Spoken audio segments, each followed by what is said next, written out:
mapepe. Yani kama kali bila wese kale katoto sikalete. Nipeleka moto ni mapepe. Yani kama kali bila wese Nikweche walete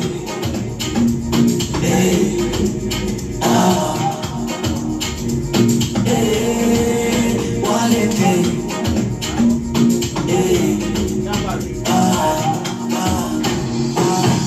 toto ya kota ya kwenye senyenge ikichomoka ipitie genge amina shepu mchina yaka yako baila Dima murima sulatio Fatuma shobo yule kiuno koko anapenda kupiga mizinga akijai bobo kale katoto sikalete nipeleka moto ni mapepe yani kama kali bila wese kale katoto sikalete nipeleka moto ni mapepe yani kama kali bila wese Nikweche walete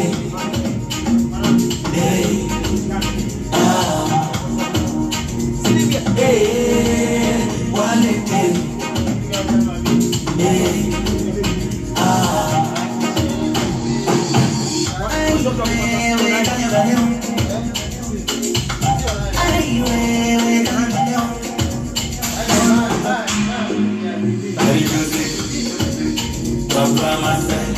Mercy on us.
Toto ya kota ya kwenye senyenge ikichomoka ipitie genge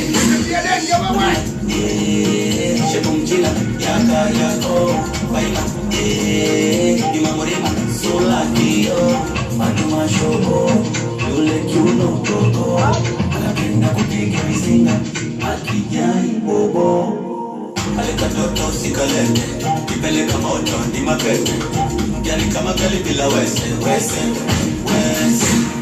kale katoto sikalete nipeleka moto ni mapepe yani kama kali bila wese Nikweche walete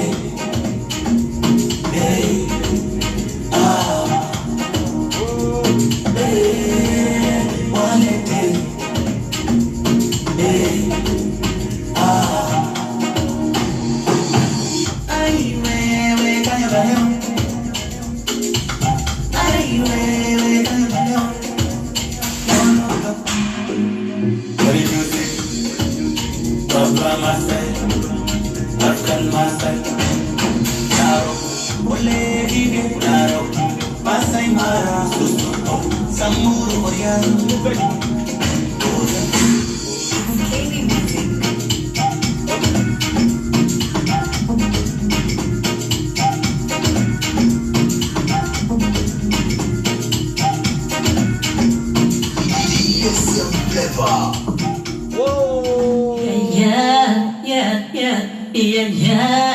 Ukitaka wigandako hiwe nzuri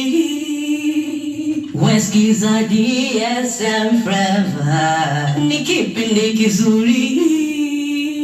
Wesikiza DSM Forever, kila Jumapili sana asubuhi.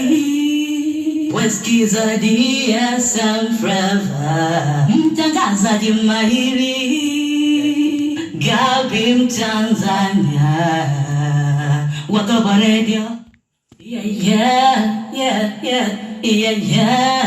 Ukitaka weekend yako iwe nzuri, wesikiza DSM Forever, ni kipindi kizuri. Wesikiza DSM Forever, kila Jumapili sana asubuhi. Wesikiza DSM Forever, mtangazaji mahiri Gabi Mtanzania wa Global Radio.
DSM Flavor na sauti dume ya mwanaume Gabi Tanzania. Tega sikio.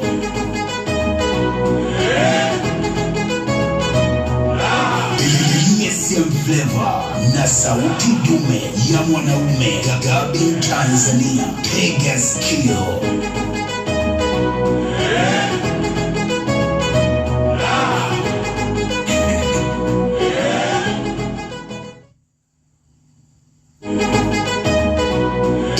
DSM Flavor na sauti dume ya mwanaume Gabi Tanzania. Tega sikio.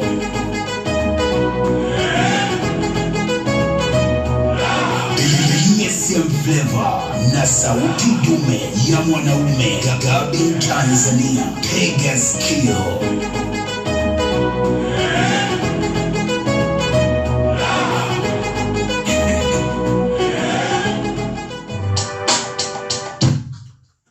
Bana, noma sana. Tunasema karibu tena kwenye show. Hii ni DSM Flavor. Hapa ni Sinza, Mori, Dar es Salaam, Tanzania. +255 Global Radio. Bana, kama dawa, kila inapofika siku ya Jumapili saa 4 asubuhi tunakuwa na wasanii wa Bongo Flavor, tunapiga nao story 2-3 kuhakikisha kwamba maisha yanakwenda sawa, kufahamu safari yao ya muziki na vitu kama hivyo. Tuko na gazeti namba 1 la michezo hapa nchini Tanzania, gazeti la Sport Extra, ambao liko mtaani kwa shilingi 500, lakini unaweza kuja kulisoma kwenye mtandao kwa shilingi 300 tu. Watanzania wote sasa hivi tunatumia digitali. Of course, ndio maana tumekuwekea gazeti kwenye mtandao kwa shilingi 300, kitonga, msoleleko, ganda la ndizi, na ndio mpango mzima, au sio? Niko na Papa Derrick Masai, mmoja kati ya wanamuziki ambao wanafanya muziki hapa Tanzania, lakini yeye mara nyingi huwa anafanya nje ya Tanzania, Nairobi, Kenya. Sababu anazofanya hapa hiyo ni nini? Kaa hapa kwenye DSM Flavor ili uweze kutambua. Bwana Papa, yep. Karibu sana mzee wangu. Asante sana brother. Zuka ni mwingi. Mzuka mwingi sana.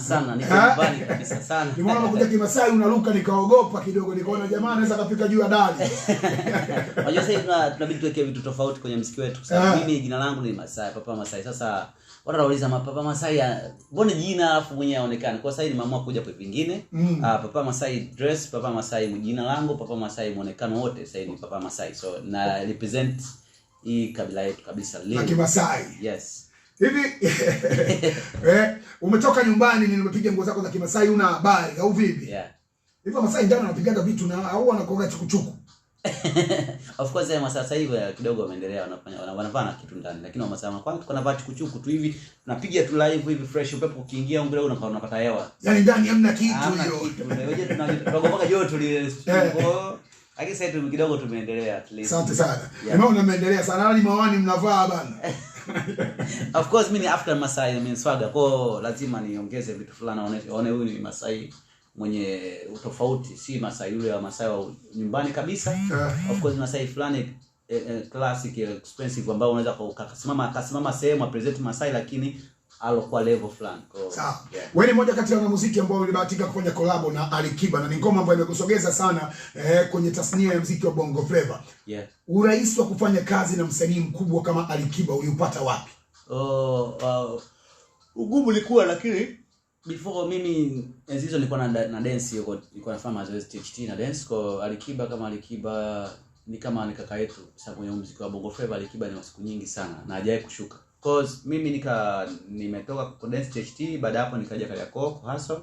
So kuna mtu akanipeleke kwa Alikiba, akamwambia bwana kijana anaimba, naomba msaidie, msikilize. Kweli kwa sababu Alikiba hana roho mbaya. Kuna vitu binadamu akamiliki, lakini kwenye swala kama una talent Kiba anakusaidia. So nikaenda kwa Kiba nikamwimbia, akasema sawa, nitakusikiliza. Wacha nikienda nje nikirudi nitakuja tusikilize. So alipoenda nje alivyorudi akanambia haya, njoo tena uimbe. Kaimba pale kama mara 3, mama yake akamwambia huyu msaidie. So ndo mama yake anipagoa siku hiyo. Alikiba akanipa KGT muda kidogo kama miaka mingi sana, 2012 leo ndugu yangu. Lakini ngoma linaishi mpaka leo. Hii ngoma kila siku watu wajua mpya hii. Watu wengine wanaambia fanya remix bana. Yaani ngoma ikipigwa tunajua mpya. Kwa hiyo nyimbo ambayo inaishi, hiyo raha ya kutengeneza muziki ambao unaishi hata kila siku ukipiga leo watu wanaamka nayo. Ngani the best for me kweli. Okay. Huyo ni Papa Derrick Masai ametuambia jinsi ambavyo alipata nafasi ya kufanya collab na Alikiba, mwanamuziki mkubwa wa Tanzania, ambapo juzi amezindua albamu yake. Bwana, albamu yako ushawahi kusikiliza? Na ngoma zote nimesikia, ngoma zote kali. Ngoma gani ambayo imekuvutia zaidi? Bwana mdogo. Ndio wewe kuvuta sana. Unajua Mori ameimba vitu ambavyo inawezekana umri wako mtu akuchukulia kufanya vitu, lakini kumbe tunafanya vitu vikubwa tu, naamini mtu. Kwa usichukulie kwa umri. Wewe angalia kitu gani anakifanya mtu. Kwa sasa hivi ndo maisha alivyo. Ongeza sauti ili usikike vizuri zaidi. Nasema ile bwana mdogo ile ngoma kubwa sana amezungumzia vitu ambavyo usimchukulie kwa sababu umri wake labda mtoto au lakini anafanya vitu vikubwa. Kwa umpe nafasi mtu yote za kufanya jambo lolote kwa wakati wote. So utakuwa heshimu kila mtu, usimwone mdogo hawezi kufanya kitu. Sasa hivi muziki umechange sana. So ile bwana mdogo inafundisha vitu vingi. Ukisikiliza vizuri unaweza kujua mapenzi amezungumzia, lakini kumbe mule kuna message nyingi sana zipo mule kama mtu anaona uelewa. So ngoma kali sana ile na Patoranking. Video pia kali sana. Sawa. Wewe ni mmoja kati ya wanamuziki pia ambao ulibahatika kufanya kazi na Moto Bendi kabla hajavunjika kipindi kile, iko chini ya Said Fela. Ya Moto Bendi ya Slay, ya Moto Bendi ya Beka, ya Moto Bendi ya Malumboso, au sababu ya Moto Bendi ya Enoch Bella, au sababu. Ilikuwaje mpaka hiyo collab ikapatikana? Na kwa nini uliamua kumchagua Aslay pamoja na Enoch Bella na hao wengine ukawaacha? Mimi kwanza na kitu kimoja huwa napenda kujitoa sana. Mkubwa Fela alikuwa anagombea kampeni ya diwani ya Kilungule. Kata Kilungule. Of course mimi ni msanii ambaye si hajawahi kunialika. Lakini mimi mwenyewe nilikuwa nachukua pesa yangu naita boda. So nampakiza dancer yangu moja aitwa Bigi. Tunauliza leo Mkubwa Fela yuko wapi, nampigia Chambusa ambaye yuko same France. So mimi naenda na pikipiki, nikifika pale napiga show. Silipwi ifanye chochote, nikimaliza naondoka. So ile nilifanya mpaka Mkubwa Fela akaja kushinda. Sasa siku ya birthday yangu nikamwalika Mkubwa Fela. Nilikuwa mpo Afrika. Nikamwalika tukafanya birthday, ilikuwa kubwa sana. Mkubwa Fela hata kwa ID kwake akasema bwana mimi natoa offer ya video ngoma moja na video moja kwangu. Kurudisha fadhila. So tukasema sawa, nikaambiwa sasa nije bwana nimekuja Mkubwa naye nikapokelewa tu. So sasa ratiba kuliko na wale ndugu zangu ilikuwa ngumu kidogo, pia Fela ilikuwa busy, so lakini nikatumia akili moja. Kuna ngoma nilifanyaga studio nyingine. Kwa sababu pale studio ya Mkubwa Fela Shirko ndo kwa producer So kuna ngoma nilikodi Tris Record ambayo iko Magomeni. Nikasema bwana nikaisikiza ile ngoma niko na hapa kaya Slate na Enoch. Wote pamoja itakuwa kidogo ile ambayo project ambayo alisema Fela. Kwa hiyo nikuwapata kwa Mungu wangu nikasema sababu Slay mimi najuana naye before kabla haja kwa nini hivyo. Ya Moto Bendi. Haja kwa Moto Bendi kwa tu tunakutana same bado kidogo yangu. Mikoroshini. Anakuja Luxury Pub kumbi moja Lungoga moto zamani sana. Kuja kuimba pale nyimbo za taarabu. So namjua. So after hapo sasa tukachukua Slay, Enoch Bella namjua kwa dance yangu. Kabla hata yote tukana dance wote. Kwa dance tu mdogo bado wanafundisha. So nikabasi tena nikafanya jambo kule. Nikachukua ile project nikaleta kwa Mkubwa naye akaingiza sauti ya Enoch Bella na Slay, ikasema fresh ama noma. Nikamwambia ndugu zangu wengine, nikamwambia jamani nitani bless ngoma ambayo alosema Mkubwa Fela hii ya kwangu project yangu. Wakasema sawa. Ndio tukafanya ile ngoma ikaenda. Sasa ile ngoma ambayo project alisema Mkubwa Fela kama mambo mengi kufanyika tena. So hapo ndio ilikuwa nafasi yangu kufanya na Slay. Na mpaka sasa hivi bado tuko na wasiliana, tuko na project tu, ameniambia ukiwa tayari niambie tufanye project. Mimi tu mwenyewe ndo bado sijakuwa ready kusema sasa hivi natafuta tena Slay labda. Na wote nasiana nao Enoch Bella, Beka, Malomboso, wote nasiana hapo poa tu. Wote washikaji kabisa. Sawa. Tumeona jinsi kati hapa bana kwenye mitandao ya kijamii, lakini pia tumeona jinsi sasa hivi imekuwa ni gumzo sana mtaani. Wewe ni mtu ambaye umefanya kazi na Alikiba kwa ukaribu zaidi na mna ngoma kali na Aling'ari, tunaheshimu sana hiyo ngoma. Ni ngoma kama imetengenezwa leo na inafanya vizuri. Tumeona bifu la Shilole na Alikiba. Wewe kama mwanamuziki ambaye umefanya kazi na Alikiba, unaliona wapi ile bifu? Mimi kusema ukweli mimi nimejisikia tu vibaya sana kwa sababu Shilole hata kama afanyaje asijifananishe. Ongeza sauti. Yaani Shilole hata kama afanyaje asweke hiyo beef na wataka kuweka yeye labda amemshauri vibaya kwa sababu Shilole ni mwana sawa, hata kama kaka kateleza labda kwenye interview kuongea kitu, lakini atakuwa turekebisha sababu yeye ni mkubwa kwa kiumri, mkubwa kila kitu. Moja kama Shilole na ukisema kila kitu nini yani? Fafanua. Of course huwezi shinanisha Shilole na Alikiba bwana. Hivyo vitu vingine vya ajabu sana. Shilole anashindana na wanawake wenzake labda. Shilole na nani yule mwimba singeli yule. Nimsahau jina, ndio anashindana naye ni sawa. Shilole anaweza kashindana na wasanii wa kike wengine. Snura Mushi. Snura. Shilole na Snura sawa, anaweza kashindana labda. Kwa sasa hivi sawa level alikuwa nao kubwa, lakini hawezi kushindana. Shilole hawezi kushindana na Alikiba. Shilole atoke huko aje kushindana kina labda chukua watu wengine wadogo wanashindana nao labda, lakini sio Alikiba. Alikiba unajua watu wanashinda kumdefine vibaya, wanamdefine vibaya kaka yetu, lakini Pia lao kuna makosa, lakini pia kuna vitu vingine ambavyo mtakuwa mjue. Kwenye huu muziki wa Bongo Flava ni msanii mmoja ambaye ana heshima kubwa sana na mpaka kesho ana heshima yake, lakini sasa hivi kidogo amedrop ni Dullysex. Hajawahi kushuka, hajawahi kupanda hivyo, yuko level ile ile.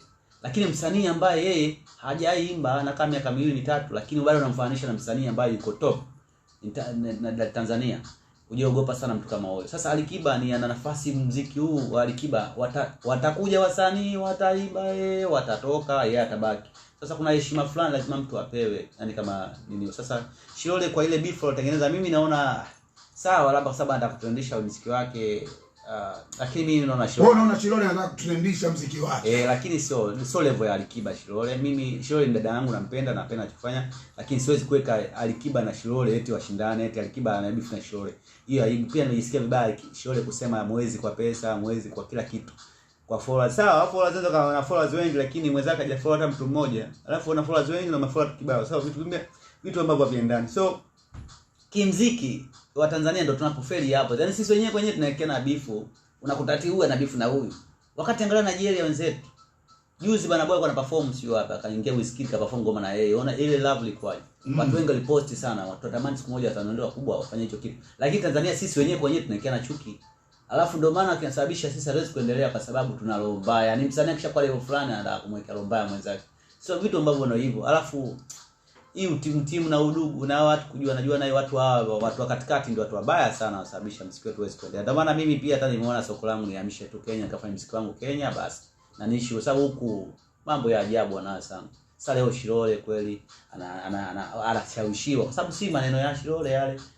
Yanashawishiwa yeye na beef na Alikiba kweli. Sawa. Huyo ni Papa Deli Kibasai akizungumzia bifu la Shilole na Alikiba. Ausema na kuna moja au nyingine. Sasa hivi Papa unafanya muziki nje ya Tanzania, unafanya kazi muziki zaidi Nairobi, Kenya. Nini ambacho kimekutoa Tanzania na ukafanya Kenya, na ugumu wake na wepesi uko wapi kufanya muziki Nairobi? Mimi kwa haraka ugumu uko Tanzania mna support yote, yani sio radio. Yaani watu wadau ambao wanaweza kusupport ukafika sehemu fulani. Msanii mkubwa kishakuwa mkubwa ana show na mwenzake, hataki show. Na kuna watu sasa hivi wamejigawanya wana timu zao. Sasa ukicheka kama mtu kama mimi na hustle, labda kuna msanii nafanana naye level yake. Ni ngumu mtu kunipa nafasi. Lazima nikanyagie, afanye nini, hataki. Na from nowhere tu mtu anakukataa. Sasa hata una ugomvi naye na wala ufanye kusupport chochote, lakini unashangaa tu ukipeleka ngoma na kuzungusha hivi, ukimwomba support, nakuta ugumu upo sana. Pia hakuna watu ambao support sasa hivi kuwekeza pesa wa muziki wako bila mwenyewe kuonyesha juhudi na kuweka nia. So nimeona kwa mimi haraka jamii yangu ya Kimasai iko Tanzania, lakini jamii yangu ya Kimasai kubwa iko Kenya sana. So alafu Kenya mimi na muda mrefu wananihitaji sana. So nimeona acha nichange kwa sababu pia kule Kenya niko na familia upande wa babangu ni wa Kenya huko. So nikaona wacha kwa nini nisitoke, kwa sababu naona huku nadidimia, hakuna support. Ukimfuata mtu fanya collab anakuangalia, anaongea. Mwisho wa siku acha nifanyaje? Acha nijitoe. Unajua siku yote unaambiwa safari, ukiona hapa sehemu, ukiona kazi unafanya sehemu moja itoki, hamia sehemu nyingine, si ndio? So mimi nimetengeneza fursa nyingine kuhamia Kenya. So Kenya nimeona ni the best kwangu na naamua kufanya muziki mzuri, na nimefanya video na nimeachia EP yangu na imekuwa kubwa sana, sikutegemea hilo kwa. So nimefanya media tour station zote za Nairobi na hakuna mtu ambaye hapendi muziki wangu Kenya. So sasa hivi nimerudi nyumbani pia kurelease album hii EP yangu. So nashukuru Mungu. Kuna ugumu Kenya, mara kwanza kukubalika. Nje pia Kenya ugumu upo kwa sababu kama ujulikani alafu mtu akupe interview from nowhere, una kazi nzuri, ni ngumu sana. Kule haina jamaa, kule ni kazi tu. Na soko lao uzuri wake liko wazi, halina la mtu. Mtu yote anaweza kuja kuweka muziki wake pale akapenya tu kama. Sawa. Tuzungumzie Temeke. Temeke ni mwanamuziki ambaye zamani ulianza kwenye masuala mazima ya kudance, au bibana. Lakini ndio kaja kuibuka kuja kwenye muziki wa Bongo Flava. Au sio? Ukiwa Davis Corner, Mponjoli Mwakabana unamzungumziaje kwa Temeke? Wacha niongee kitu kimoja kwa asili watu wasijua. Mimi Temeke Tandika Davis Corner. Nyimbo yangu ya kwanza nimezindua Mpo Africa. Mara kwanza naanza tuseme nilikuwa nacheza sana kwa cheza pale Mpo Africa. Nikaanza nikaanza kuimba nyimbo ya kwanza nilifanya Young D long time sana. Nilipata mtu pale Mpo Africa alinisaidia, wanaitwa Sharks Production. Ndio alifanyia video pale waliniona nimefuka pale, nikaingia pale juu nika dance kidogo. Mponjoli kaja kunitunza kama laki. Jamaa akavutika akasema huyu ni nani? So baada hapo jamaa akasema mimi namtaka huyo msanii nini tukafanya kazi. Kweli nikaanzia pale. So Mponjoli ni mtu kama ana support kubwa kwenye maisha ya muziki wangu. Na watu wanashindwa kuona, lakini safari yangu ya muziki ilianzia hapo Afrika, ya muziki wa kuimba na kucheza pia. Nilianzia sehemu nyingine kucheza, lakini kuimba nimeanzia hapo Afrika. So nyimbo ya na Alikiba nimerekodi leo, nimepewa leo Jumaa kulikuwa kuna show pale Mpo Afrika, kuna wasanii walikuwa wanaimba kina Drama Boy, Enzize kwa Abu Flavor, wasanii wengi. Kwa hiyo mimi ndo naanza pale. Nakuja pale nimebeba muziki wangu, nyimbo yangu. Na kutaka wasanii wanaimba pale ndani club kwa kidogo cha ndani pale kwenye casino pale. Long time sana. So nikaingia pale nikaomba mimi kuimba, nikapandisha nikaweka CD yangu, nikamwambia jamani ngoma yangu ina Alikiba tuamini wote kwa jina Alikiba. Kama nikaachia ngoma yangu pale nikaimba bado hajaelewa kwa sababu ngoma yangu hiyo ngali mara kwanza kuielewa ni ngumu kwa sababu inaenda inarudi ndii. So pale nikaanza kutengeneza fan base kubwa yangu ya muziki. So Mponjoli ni mtu mkubwa katika maisha yangu, alinionyesha njia, alinifungulia. So naomba ukishafunguliwa njia naye pia lazima uionyeshe njia yako endelee zaidi sana. Sawa. Bwana ni Papa Derrick Masai. Sasa time hapa bwana nataka nikupe nafasi ya kuwa referee wa mchezo wa Bongo Flava. Hebu chukua hapo kwenye hiyo karatasi, funua, chukua chini, kutaniona kuna kitu tumekuwekea hapo, utatumia hiyo kitu. Umeokota nini hapo mzee?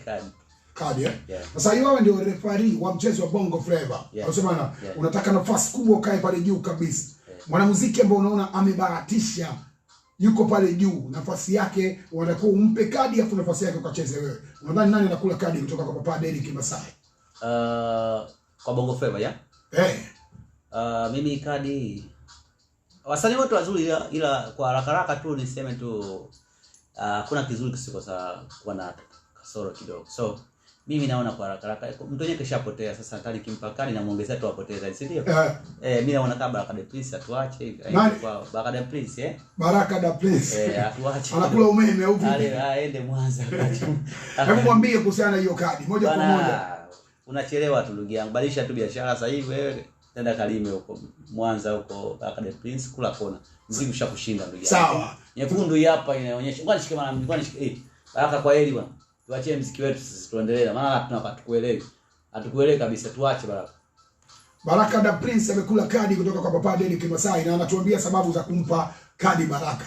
Yes, of course Baraka da Prince alikuwa nafasi akatumia, akawa shida moja tu discipline yana. Kwa hiyo yeye aende tu na discipline yake, aende Mwanza kavue samaki. Atuache kidogo. Sawa. Bwana Baraka da Prince amekula umeme mwekundu, ni design ameambiwa discipline yana kwenye game ya Bongo Flava. Huyo ni Papa Derrick Masai. Kama tuzungumzie Walete na EP yako ambayo unakuja kuizindua. Ilikuwaje hapa na inakuwaje kwenye EP yako na inazinduliwa lini na wapi? Okay, EP yangu inazinduliwa tarehe 16 kwa Tanzania. Tutafanya club moja Kurasini inaitwa Liquid. Tutakuwa na launching kubwa sana, so itazinduliwa EP yangu. Na EP yangu na nyimbo 5. Of course nikutaka niachie album, lakini nikasema acha niachie EP kwanza, watu wanizoee, wasikize kwa muziki je nimechange, wakipokea vizuri nitaachia album. So EP yangu imeshakuwa tayari ready, itazindua tarehe 16 mwezi wa 11 hapo Liquid. Wote karibuni sana. So hiyo EP Walete ni beba EP yangu. Walete ni ngoma moja kubwa sana mapiano ambayo imenifanya nitambulike faster sana kwa industry ya Bongo sasa hivi. Alafu kuna wimbo unaitwa Moyo, ndo muziki ambao unapendwa road trend sana pia kwa baada Walete. Hiyo ndo ngoma ambayo pia imeenda sana sababu watu wanaumizwa na mapenzi sana. So ngoma ambayo imetrend pia Kenya ni Moyo na mapiano. Hizo zingine ziko zote. So ngoma kali sana. Unaweza kaenda Boomplay pale ukaandika Papa Masai tu Boomplay, ukakutana na list nzima na soundtrack mbili ambazo nimeziacha pale, ipo Haya na Chachu ipo kwa Boomplay. So ukienda YouTube utakutana na ngoma zote kabisa za IP yangu. Kiandika Walete utakutana na video ya Walete, video moja kali sana ambayo enjoy. Video fulani ya Kimasai. So nimechange sana na napata followers wengi sana international. So mwakani pia niko na tour nje, German, Sweden na Poland, kwa sababu ya kwenda kutangaza muziki wangu kwa jinsi nilivyokuwa Masai African. So nashukuru pia kwa style nilikuwa nayo na muonekano wangu, umenipa show nyingi sana za nje. So hizo ni wanasema wenyewe chini ya carpet ndio. So zinakuja soon tu na watu wataona, because mimi si muongo, tuna mitandao sasa hivi. tutajua tunafanya nini. Yeah. Kati ya watu ambao walivutiwa sana na show yako siku ya tarehe 29 pale Mpo Africa ni bosi wangu anaitwa Lucas Masungwa. Akasema jamani mbunifu hapo umekuja na mavazi ya Kimasai, anasema nakaamsha sana. Ulijipanga kiasi gani kuhakikisha kwamba watu wanaukubali muziki wako lakini pia na muonekano ambao ulikuja nao? Unajua mimi pia ni creativity wa kujibrand mwenyewe, ya kujitengeneza mwenyewe. Na ni creativity ya kuangalia kitu gani kinatakiwa kifanyike pale. Alafu mimi naangalia msanii aliyetoka kuperform na msanii aliyomaliza alifanyaje. Aliperform live au aliperform na nyimbo tu kaeka tu afu akaimba tu, hakuna kitu alichoongeza. So baada hapo niliuliza kabla sijakuja kwenye event, sababu nilimtuma manager yangu Rich, nikamwambia so nenda angalia kitu gani kinaendelea. So nikaona kuna wasanii wengi waliperform vizuri, lakini kuna kitu fulani tofauti kilitakiwa kije pale. Maana yake ni ubunifu wa muonekano na pia arrangement ya dancing na performance. So mimi niliona cha first hapa kuteka hii soko la pale la Mpo siku hiyo, kwa Simba na Yanga lazima niwe na muonekano tofauti, na pia lazima nianze kuimba ile nyimbo ambayo ipo kwenye EP ambayo inapendwa sana. So ambayo ilikuja kubadilisha, kwa sababu wasanii wengi waliimba kawaida, nyimbo za kawaida afu aka drop. Akaja Salma Mapenzi akaimba live aka drop. So after hapo watu wakana kiu ya kucheza. So nikasema mapiano this time inafaa kuanza. So ndo nikafungua vile, ndo maana hata watu walisema wow, hichi ni kitu gani? Sasa mimi pia muonekano wangu na najua kucheza mapiano, so ilitake sana vizuri, kamata sana. So cause hicho ni kitu ambacho huwa nacho mara nyingi, na pia nashauriwa na watu, sababu mimi nakubali ushauri. Unajua kubali ushauri ni kitu zaidi sana kuliko kitu. Hongera sana Papa Masai. Bwana. Sasa mimi nakupa nafasi ya kuzungumza chochote na shabiki wako ili tuweze kumalizana ni design maisha yakaendelea. Okay, cha kushukuru, cha kuongea shabiki zangu waende YouTube, wasikize muziki wangu, waende platform zote, Boomplay sana udownload, pia ucomment pale, ukidownload unaongezea kitu fulani na mambo mengine usikize sana. Sasa kingine usikose kunifollow Instagram yangu official, natumia Papa Masai official, Facebook Papa Masai, Twitter _Papa Masai, na TikTok Papa Masai 72. So fuatilia muziki wangu, endelea kusikiza muziki wangu, usikose kuomba wimbo wa Lete na Moyo, pia na EP yangu nzima kusikiza hapa. Ukitaka kuenjoy zaidi nenda Boomplay, utakutana na ngoma zangu zote. So kwa hilo nashukuru sana. I don't know, Papa Masai, karibu tena siku nyingine. Bana mimi unaweza kunicheck kwenye namba yangu ya simu moja kwa moja ili tuweze kupeana madili 0674883067. Ausema hiyo ni namba, unaweza kunitumia ngoma yako kwenye WhatsApp nikaja kusikiliza ikiwa na kiwango, tukaitana kwenye interview na maisha yakaendelea kama kawa. Bana nyuma kamera mtu mzima anaitwa Saleh Ali Paula, lakini pia yuko mtu mzima anaitwa Amos kama kawa, kuhakikisha kwamba kila kitu kinakwenda sawa. Hii ni +255 Global Radio, hapa ni Sinza Mori, Dar es Salaam, na kuacha na ngoma la mtu mzima Papa Derek Masai akiwa na Ali Kiba, ngoma inaitwa Ngari Ngari. Keep up from the top, y'all come just to get on the list. The character mirror, wow, KGT wow, pop it in, yeah.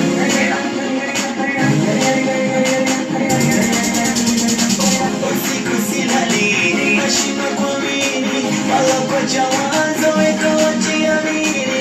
Usiku silali, nashinda kuamini, wala kwa jawazo weka wajiamini.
hivyo Silly maskeleto Bali music Neta tutola kununua Tola kuruka ukuta Staki wekes Madunya kunishawa Iliyongea Kalipake futa Kama na Ondoka. Joto la mjomba na mjomba Kisage kama gomamba kama gomamba Naleta toto sikalete Kipeleka moto ni mapepe Yani kama sikalete Kipeleka moto ni mapepe Yani kama kalitila wese Inkweche Walete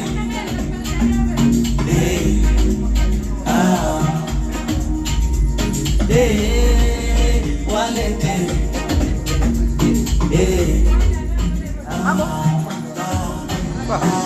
Yaje bro. Mambo. Natoka juzi. Nzuri. Unamuza gapi wadi Masai? Kabisa. Wa Kenya. Kenya. Narok. Lakini Tanzania nyumbani pia. Nakaa kwa Arusha. Na watu wengi ambao mnatoka huko Kongo, Masaini na vinao sababu wewe ni Masai wa Arusha. Wanakaje? Kweli. Tafute Masai wote muulize Papa Masai anakuambia. Hapa Dar es Salaam. Unaona hapa?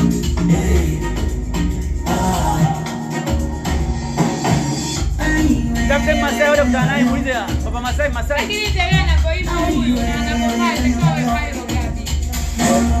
Anapata anaenda kusaidia shoti.